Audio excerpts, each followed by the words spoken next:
Assalamualaikum warahmatullahi wabarakatuh. Hello guys, balik lagi sama aku Anissa Fitri. Anissa Fitri.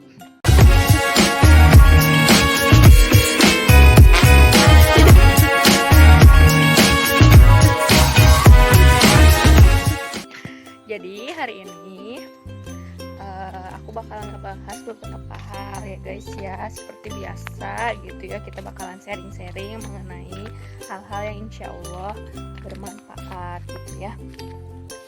Jadi aku bakalan ngebahas tentang cara ampuh detox hati. Nah buat kalian, aku ngutip ini dari pencerahan gitu ya, pencerahan atau ceramah dari Ustadz Umar Mita gitu. Jadi ada beberapa hal nih buat kalian untuk bisa mendetoks hati gitu, bukan fisik aja, bukan muka aja nih yang harus didetok biar cantik gitu, tapi hati pun gitu ya, hati jiwa gitu harus didetok juga. Jadi gimana sih caranya detox ampuh untuk hati itu? Oke, check it out. Yang pertama adalah pergi ke majelis taklim gitu ya. Buat kalian nih gitu kan, kalau misalnya kita beribadah gitu ya, di rumah gitu ya, kayak sholat, zikir, ngaji gitu di rumah kan gampang gitu ya, tinggal dilakuin aja. Nah kalau misalnya kita pergi ke majelis taklim, ke masjid kan perlu niat yang gimana gitu kan ya. Nah itu salah satu hal yang kita itu harus memperbanyak bermajelis taklim gitu, biar kita banyak pengetahuan baru gitu ya, yang enggak cuma di rumah aja gitu.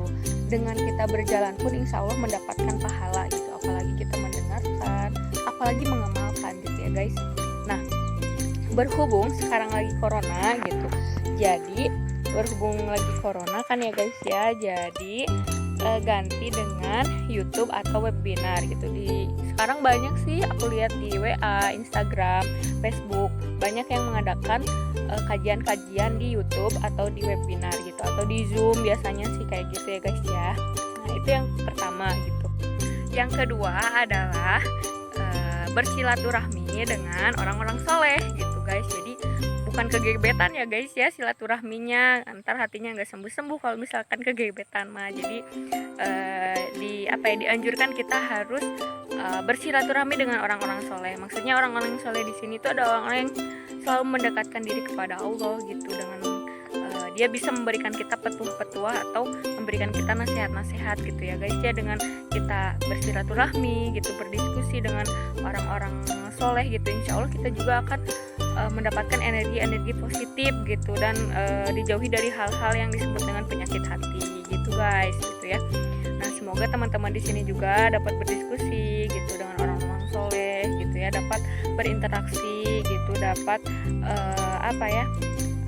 mengambil pelajaran dari orang-orang yang insya Allah udah lebih baik gitu daripada kita gitu kan ya. Ya saya sendiri merasa banyak kurangnya nih gitu, tapi mencoba di sini sharing nih ke teman-teman gitu ya. Kayak tadi kan yang pertama adalah bermajelis taklim, yang kedua yaitu bersilaturahmi dengan orang-orang soleh. Ingat, bukan kegebetan ya guys, tapi dengan orang-orang yang insya Allah memiliki akhlak yang baik gitu. Dan yang ketiga adalah berinteraksi dengan Al-Quran. Gak cuman dibaca dan dihafal aja ya guys ya, tapi juga diamalkan gitu, diresapi maknanya seperti apa gitu. Kan mudah ya kalau cuma dihafal, dibaca gitu, udah aja kayak gitu. Tapi ketika kita memaknainya, insya Allah kita bakal mendapatkan hal-hal yang yang lebih untuk diri kita dan orang lain gitu, apalagi mengamalkannya gitu guys.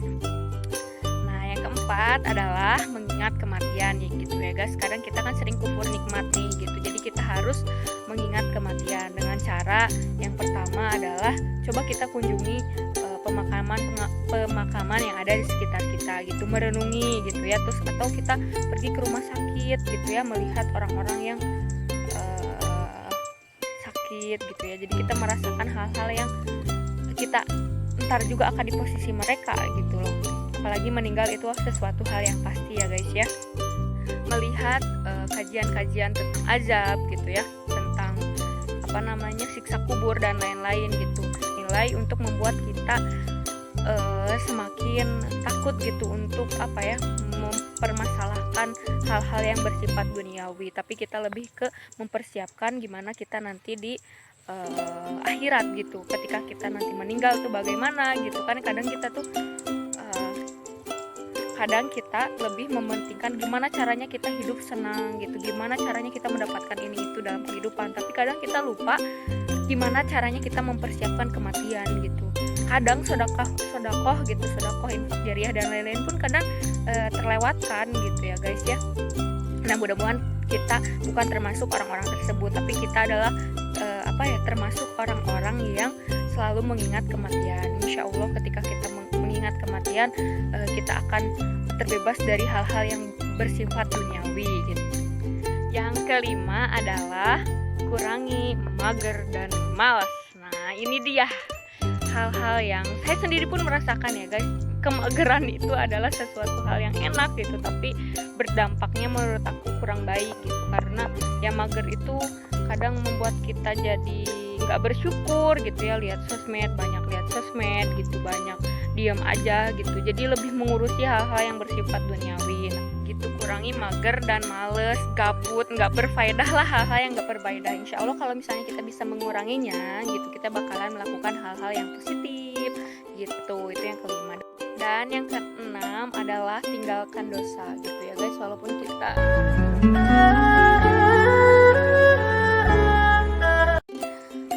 kita makhluk yang pasti banyak banget melakukan dosa, setidaknya kita tahu gitu kalau kita sedang melakukan dosa, kalau kita itu bersalah gitu kepada Allah gitu. Kalau misalnya kita melakukan dosa dan nggak merasa bersalah, ini bahaya guys. Ini berarti kita hatinya tuh udah mati gitu ya, nauzubillahi min dzalik gitu. Jadi buat kalian sebisa mungkin kita harus menghindari dosa-dosa ya, walaupun memang gitu namanya juga manusia, nggak luput dari kesalahan dosa. Dan kalau misalnya kita melakukan tapi kita langsung meminta maaf kepada Allah gitu, beribadah gitu semaksimal mungkin supaya kita tidak melakukan dosa tersebut.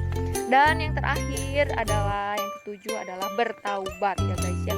Kita sebagai makhluk Allah Subhanahu wa taala harus gitu, wajib bertaubat gitu, wajib bertaubat setiap hari kalau bisa gitu, karena ya kita kan nggak tahu ya dosa kita itu dilakukannya kayak gimana gitu, apa aja gitu. Kadang ada juga dosa-dosa yang nggak terasa gitu sama kita, tapi kita lupa untuk bertaubat. Makanya ya saling mengingatkan gitu. Saya juga di sini lagi belajar gimana caranya bisa menghindari dosa-dosa yang nggak kerasa tersebut gitu. Kadang kan ya namanya juga manusia guys ya, kembali lagi namanya juga manusia gitu.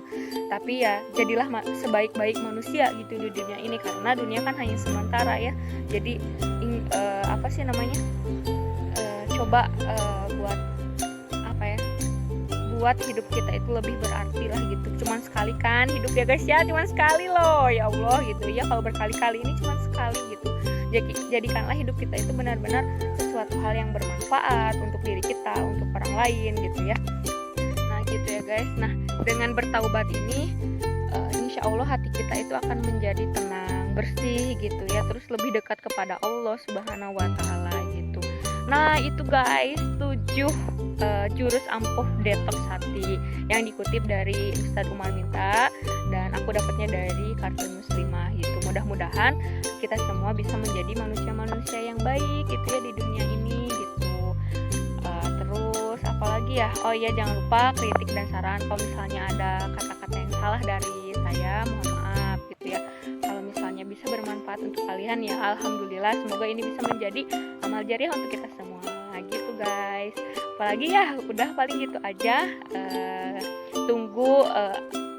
Tunggu nasihat-nasihat lainnya. Dan kalian kalau misalkan pengen request nih, tolong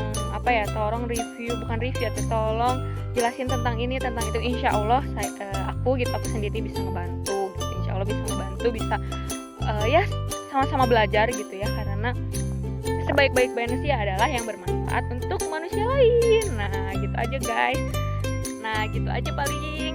Jangan lupa like, comment, and subscribe.